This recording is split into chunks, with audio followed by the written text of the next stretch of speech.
Hi, this Hey, is Eric Eric. Martin with Board Game Geek. We are joined today by designer Tate Wu. Hi, Tate. Thank you very much for joining us. Hi, Eric. Thanks for the invite.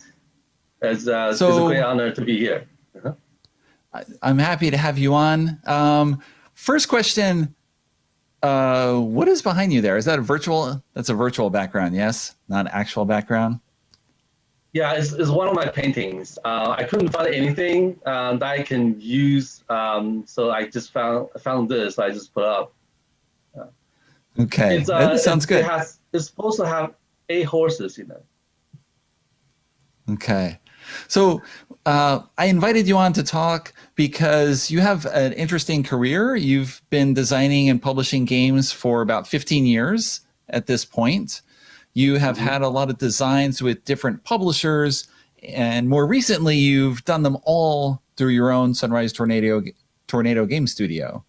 So wanted to talk about what you're doing in 2020 and then the past couple of years, and then I don't know, sort of talk about the nature of being an independent game designer and why you might favor publishing yourself versus with another publisher. So a couple different things to talk about. I don't know if Okay. first you want to talk about Cleo Catra. I know that came out Okay. recently. You've been on a cat kick for a couple of years now. 2018, we had Cat Rescue. 2019, we have Cat Sudoku. And now Yeah, 2020, we have Cleo Catra. So I don't know if you give a that's short right. description of the game for people. Okay. So I don't know. I don't remember how I got into. Well, cat rescue. It's probably because I love cats and I have friends adopt cats. And then I thought I want to promote, cat rescue and adoption. So I made this game. And then I thought it's did pretty good. So I thought I should do something cat themed game every year. So last year I had Cast Logo, and this year, and that didn't go on Kickstarter. And then early this year, I had Cleo Catra. So Cleo Catra, it's like a little puzzle game for 2 to 4 players. It's a little bit more strategic. And so after Cleopatra, I was supposed to launch a Kickstarter for a trick-taking game called Macaron, but that got delayed, and then we got COVID, and so since COVID, I started to do a lot more playtesting online on the Tabletopia and the Tabletop Simulator. So I was talking to Cassie Simpson. She developed my games on Tabletop Simulator, and then we thought, maybe we can work together and then launch a Kickstarter for a game in that platform. It is probably not done before, and it's very risky. And because the game we only it's only the pledge is $2 for 2 games. So Right. before I launch, I was thinking, okay, maybe I should set the goal for $1, because it, the, the the amount is very little, or maybe 200. And I put my pledge together. I said, okay, maybe I should just put $1,000. So I was really lucky to have it funded on the first day, because I have cast local game along with I forgot to mention. So the project on the tabletop simulator is also Cast Toku, but it's called Cast Toku Rollful Clouds. So it's a Okay. different version, but it's only available on tabletop simulator. So Okay. that one combined with the one you're showing on here, Rollful Kyoto, that is two for $2 on tabletop simulator. And the Okay. Roll for Kyoto is available in physical edition. Roll for Clouds is only available in Tabletop Simulator. So this, Okay. I checked Kickstarter. This idea of launching a game, a digital game, tabletop simulator game on Kickstarter. I don't think there's any, and so I didn't expect I can actually get funded. So it's actually doing okay. It's not so bad. And so that's another game I have for cat. And then so I might be doing more physical games and maybe more tabletop simulator games later. and so that's something different during the middle of this year, just because of COVID. And then the next Okay. game will be the 1 to 5 player trick-taking game called Macaron. And so hopefully I, that one will be on Kickstarter by winter, end of the year. Yeah, okay. I that's had for this notes year. to ask about that because 1 to 5 player trick taking game. So, so how does that work with one player? What are you doing in Yeah. that case? Maybe give So an one player overview of is the game. actually. I'm sorry. Go ahead. One more time. Maybe give an overview of the game and then how Sure. it scales with different player counts. Yeah. Yeah. So it was meant for 1 to 5 players, and then I think it was because a reviewer or also a gamer, Michelle Rich. She play tested 4 player and 2 player game, and she gave me an idea of do a solo. So the solo is actually playing with another player, like an AI kind of. So Micron has for 4 players, you're gonna have 7 different suits. But when you play with solo or 2 players, you play with 5 suits. The game Okay. is when you have 5 suits, it actually break out into 3 different groups. So you have ABC groups, and in the game you'll have a group as a trump. So the suit within the groups are also trump. But anyway, so to set up the solo play is you have 5 suits, and you randomly deal a card to every suit, and then you have cards ready for the AI player. And you actually look at it and then put them in different suits. So every stack there's divided by suits, and then there's one random card. So when you play, so there's a little flow chart. It tells you like if you play this, then this AI will play a card. But the randomization makes it more interesting because let's say if there's a flavor for strawberry, so there's some strawberry cards, and then but when you draw, it could be a different flavor because there's one card you dealt in by random. When it comes up, that it still counts as strawberry. So Okay. that's one of the randomization, and also because it's a little bit too easy, so I made a deck of 7 cards with a spatial ability kind of. So if you play the highest number of, let's say, strawberry, then in that case, according to the flow chart, you just reveal a card from the AI because you play the largest card. There's no reason to play a spatial power card. But if you play anything else and will play a spatial power cards, for example, like if you draw an even number, that becomes a 6. If it's an odd number, it's 7, and so forth. So it's interesting that you can play, and also it's like a training for new beginners. So let's say if you buy this game, then you can play it and figure out what trick taking game and how he plays. And it's kind of fun and interesting. Okay. It's available on Tabletopia, and then yeah, I would love to show to anybody who's interested. Just email me, let me know. Okay. So I had another question. So I asked about your background, mostly because you do very different styles of games. So 2019 had both Cat Sudoku and Promenade, which features your own artwork in the game. Yeah. So yes, man of many talents here. So you had run a Kickstarter, I believe, for Promenade, and now the game is generally not available. Do you have plans for a reprint or a new edition? So Promenade is actually licensed to Rio Grande, and their version is going to be called Art Deco, and it's supposed to be out by Gen Con, but it's just we're still working on the rules. So hopefully it will be out by end of the year or early next year. And so yeah, Okay. they hire 5 different artists and plus graphic designers for the game. So it's the art. I think the art in there is amazing. It's very good. Yeah. So Okay. and yeah, I like to explore different mechanics and design different games. That's why I have small games, family games like Cat Rescue and Castle Good, and larger games. And but for myself, more like indie designers, it's easier to publish smaller size, mid-sized games than the larger games. That's right. You do a lot of specialized formats as well for Oh yeah, yeah, very unique game with a small plastic package, which definitely does not go on shelves in retail, but at a convention, doesn't matter. You have it on the table, yeah, can yeah. sell to anyone. I actually came up with that packaging myself. Just like I think it's called pillowcase,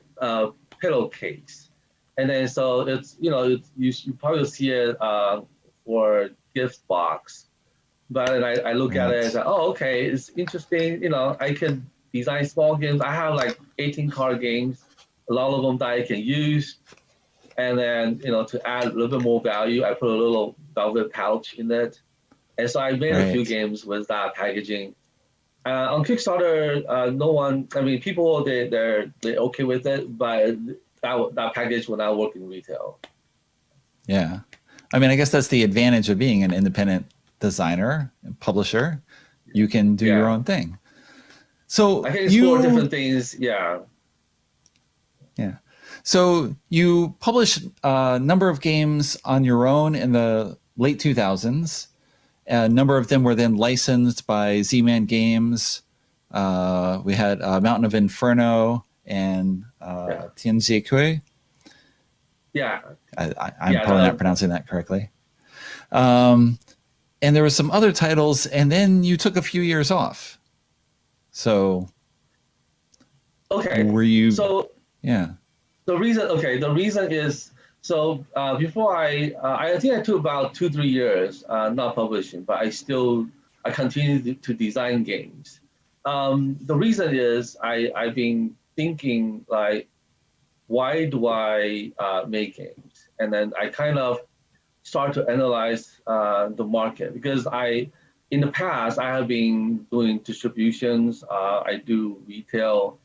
I do a lot of. I even for 2 years, I was helping a manufacturer with selling like manufacture board games. So I know quite a bit about manufacturing part, and then I kind of like analyze the whole industry, and then I break it down and see which part am I good at, and then I'll favor is what I want to do.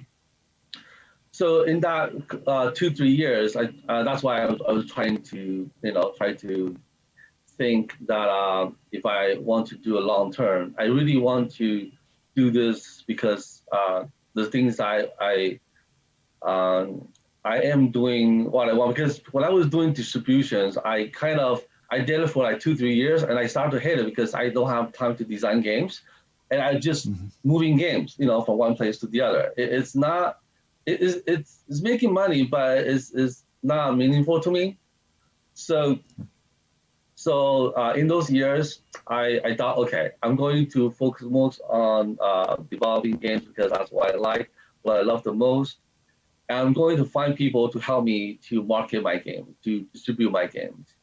And I know I don't like to go to conventions to have a booth, meaning my own booth and sell games. I like to go and then just to visit people, friends, play games. I love doing that, but not selling my own games. Uh, so Right. so that will not work for me because my game will not sell if I try. I'm not even selling it. So that's why. So Right. I reset myself. So I'll do Kickstarter. I'm not going to focus on selling to retail stores. I mean, I'd love to sell to them, but I'm not going to have a lot of inventory just prepared to sell to them. And because Right. I'm not going to be spending time on it, then if I don't spend time, then look, I'm going to have a lot of inventory. So I Okay. just try Well, to that make figure out a way for me to stay in the industry and do what I love.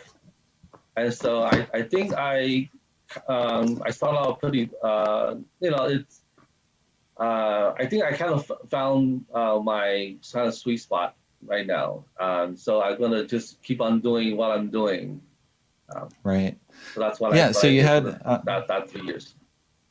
as you mentioned, you had Kickstarter for Promenade and for the recent Cat Sudoku version, and then these two titles I know were actually, I don't know if they were produced, but they were distributed by Taiwan Board Game, the Taiwan Board Yes, Game Group. yeah. So because So all of my recent games are manufactured in Taiwan, so it'll be easier. And I was born in Taiwan, so I know people there, so it's easier. My distributor is also in Taiwan, and they go to Essence, and they go to mainly go to Essen and a Japan market. Uh, yes, Japan is yeah. So I mean, I don't need my game to sell everywhere. As long as they're selling, that's fine.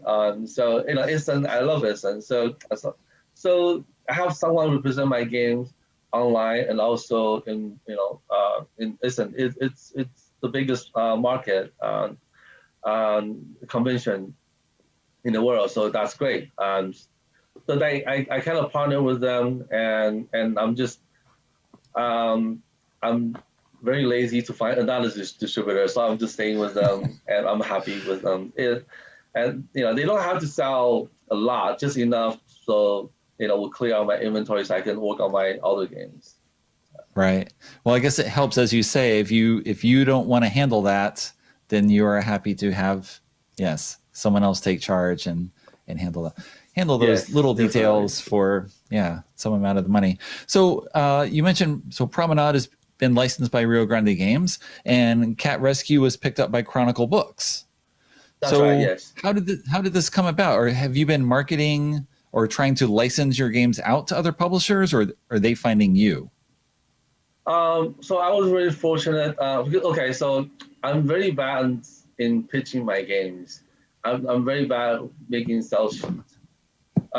So instead of using those time, I just spend more time to develop my own game and publish my own games. And while I'm doing that, well, before I launched Kickstarter for Cow Rescue, I went to San Jose Porterspiel, and I was demoing for a few days. Like I think it's a 4-day event, and I demoed 2 3 days, and every day I demo like at least like probably 10 to 20 times, 10 to 20 games every day.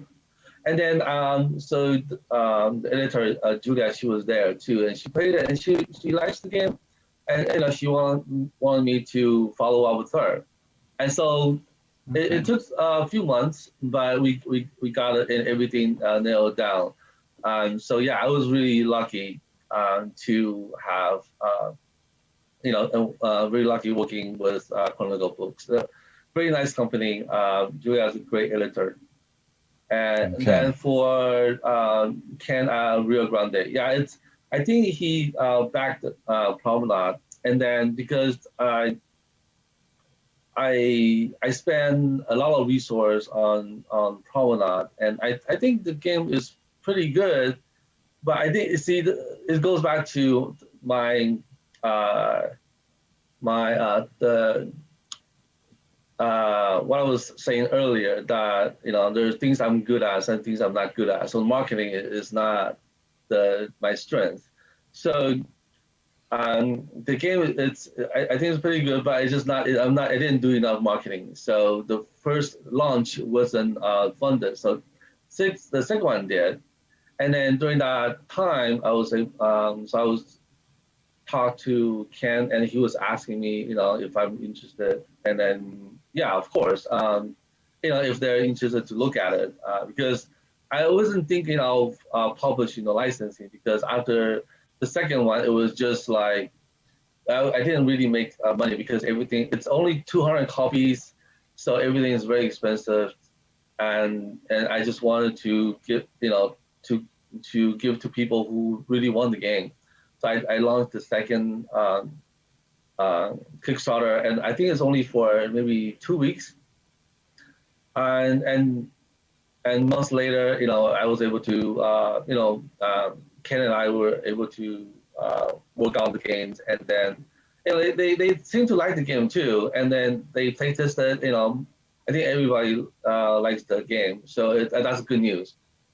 And so yeah, so that's how it works. And I guess what I'm trying to say is, I guess you have to go out and then, you know, not just pitching, but just present your games. If your game is interesting, do packaging, and I'm pretty sure not all publisher will want your game, but at least there's a few good ones. That's good enough. Right. Yes. I mean, yes, as you weren't pitching the Chronicle book specifically, but you did go out and make the effort of pitching at the San Jose Protospiel continually, and you never know who's going to play your game there. So, Yeah, that's right. Yeah, so it's going out is still important. I love playtesting, not just in my area, but everywhere where I go. okay. Well, interesting. It's good to see Promenade coming back. There were a couple of comments in the chat about how beautiful the game is. Someone who had played it a bunch in their group, but no more copies were available. They were wondering about its availability. Did you have a say in your art being replaced, like for the new No, I version, didn't. or? I didn't really say anything because it's already out there. So I don't know, because they probably want to have a different thing. They don't want to like a reprint. So it would probably be more interesting. So I didn't really say that Right. you have to use impressionist art. And also not it's I don't know if everyone loves impressionist art, but I do. But it's still a personal choice. So maybe, and Right. they probably have more experience in publishing. They probably think that this will do better. See, that's the thing though. Is like I have a limited resource, and so the concept, the ideas for design and marketing is just limit to what I know. But with a larger company with more experience, they probably would think that if they think my art is good, they probably will use it. But maybe is they have a better, they think the Art Deco will do even better. So Right. yeah, Oh, I guess we'll see. I mean, all in time, of yeah, course, a game design stays good for years. So it can always be a fifth anniversary edition now with original art by the designer. okay, never Who know. knows? Who knows what comes around Yeah. again? Yes. So for those who wanted to see it back in print. So Tate Wu, thank you very much for joining me today. It's been nice to All right, talk thank about you, some of Eric. your designs and design history. And obviously, we will see more from you in the future. People can go play Macaron on Tabletopia, I believe. Yeah, just ask me for a link. Email me. You can just find me on Facebook or Twitter. Yeah. All right. Sounds good. So if you're interested, connect with Tate Wu and he'll hook you up to play his games. Thank you very much for your time. All right, thank you, Eric. All right, thank you, guys. Bye.